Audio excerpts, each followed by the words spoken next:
Jai Sairam, welcome back to my channel. இன்றைக்கி இந்த பதிவில் நாளைக்கு பௌர்ணமி வழிபாடு, அப்புறம் ஒரு சின்ன எளிமையான பரிகாரம் பற்றி இதில் ஷேர் பண்ணுறேன். இந்த பதிவை முழுசாக ஸ்கிப் பண்ணாமல் பாருங்கள், நிச்சயமாக உங்களுக்கு பயனுள்ள பதிவாக இருக்கும்.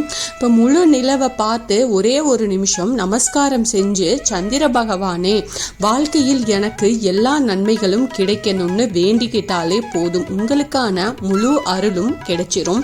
அந்த சந்திரனின் ரூபத்தில் அம்பாள், ஈசன், முருகப்பெருமான், விநாயகப் பெருமான் எல்லாரோட ஆசீர்வாதமும் நமக்கு கிடைக்கும். இந்த வழிபாடு, இந்த என்ன பரிகாரம் அப்படின்றத பற்றி நாம் பார்க்கலாம். என்னோட சேனலுக்கு தொடர்ந்து சப்போர்ட் பண்ணுங்கள், லைக் பண்ணுங்கள், ஷேர் பண்ணுங்கள், கமெண்ட் பண்ணுங்கள், மறக்காமல் சப்ஸ்கிரைப் பண்ணுங்கள், பெல் ஐக்கானை கிளிக் பண்ணுங்கள். நாளை தை மாதம் 30ஆம் தேதி, அதாவது தை கடைசி நாளும் கூட. இந்த நாளில் தை மாத பௌர்ணமி திதி வருது. இந்த பிரபஞ்ச சக்தி அதிகரிக்கக்கூடிய நாள்னே சொல்லலாம். இந்த நாளில் எல்லாரும் சந்திர பகவானை நாம் நினச்சி வணங்கணும். கோவிலுக்கு போய் இறை வழிபாடு செய்கிறது தான் கஷ்டம் அப்படின்னு நினச்சிங்கன்னா, வீட்டில் இருந்தபடியே நம்ம வானத்தை பார்த்து, உதிக்கும் சந்திரன் நிலவை பார்த்து நாம் வழிபாடு செஞ்சுக்கலாம். இந்த பூமியில் சூரியனும் சந்திரனும் தான் நம்முடைய கண்ணுக்கு தெரிந்த தெய்வங்கள். அதனால இவங்களை வழிபாடு செய்ய என்னைக்குமே நாம தவற விடக்கூடாது. இந்த சக்தி வாய்ந்த பௌர்ணமி நாளில் நம்முடைய வேண்டுதல் நிறைவேறணும் அப்படின்னா என்ன செய்யணும் அப்படின்னா, செய்ய வேண்டிய ஒரே ஒரு விஷயம், ஒரு பிரியாணி இலை எடுத்து இந்த பரிகாரத்தை பற்றி நாம் பார்க்கலாம். அந்த பிரியாணி இலையை வச்சு எப்படி செய்கிறது அப்படிங்கிறத பார்க்கலாம்.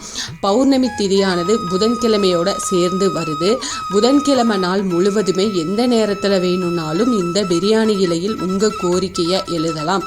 கருப்பு நிற பேனாவை தவிர்த்து மற்ற எதுலனாலும் எந்த கலரில் வேணுனாலும் நீங்கள் பயன்படுத்தி எழுதிக்கோங்க.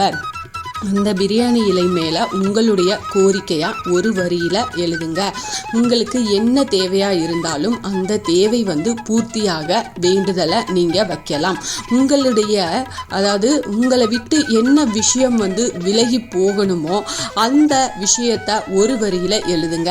உதாரணத்துக்கு என்னென்னா, கடன் சுமை உங்களை விட்டு போகணும். அது எப்படி எழுதணும்னா, கடன் சுமை என்னை விட்டு விலகணும் அப்படின்னு எழுதுங்க.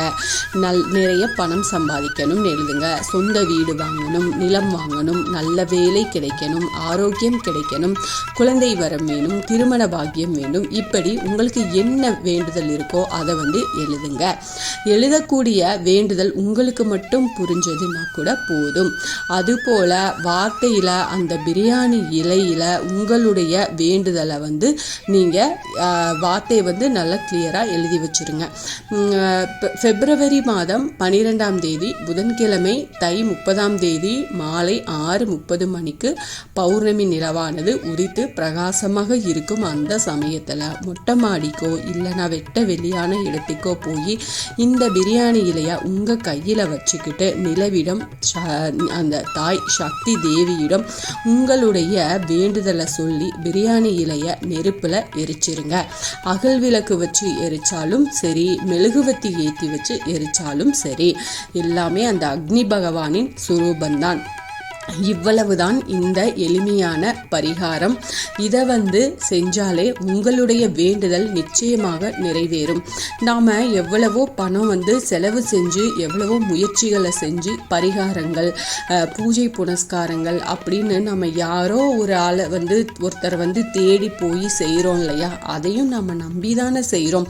அதே போல் இந்த எளிமையான பரிகாரத்தை நீங்கள் பரிபூரணமாக நம்ம நம்பி வீட்டில் செஞ்சோம் அப்படின்னா நிச்சயமாக அது உங்களுக்கு கை மேலே பலன் கொடுக்கும். நீங்கள் நினைச்சது நிச்சயமாக நடக்கும். அதனால நீங்கள் நம்பிக்கையோட இந்த எளிமையான பரிகாரத்தை நீங்கள் வீட்டில் செய்யுங்க. கண்டிப்பாக உங்களுடைய கோரிக்கையானது நிறைவேறும். இந்த பதிவு உங்களுக்கு ரொம்ப பயனுள்ள பதிவாக இருக்கும் அப்படின்னு நான் நம்புகிறேன். இதில் ஏதாவது சந்தேகம் இருக்குது அப்படின்னா எனக்கு கமெண்ட்டில் கேளுங்க, நான் கண்டிப்பாக உங்களுக்கு ரிப்ளை கொடுக்குறேன். என்னோட சேனலுக்கு தொடர்ந்து சப்போர்ட் பண்ணுங்கள், லைக் பண்ணுங்கள், ஷேர் பண்ணுங்கள், கமெண்ட் பண்ணுங்கள், மறக்காமல் சப்ஸ்கிரைப் பண்ணுங்கள், பெல் ஐக்கானை கிளிக் பண்ணுங்கள். இது போல் எனக்கு தெரிஞ்ச ஆன்மீக பதிவுகள் உங்ககிட்ட நான் ஷேர் பண்ணுறேன். Thank you friends. மீண்டும் அடுத்த பதிவில் சந்திப்போம்.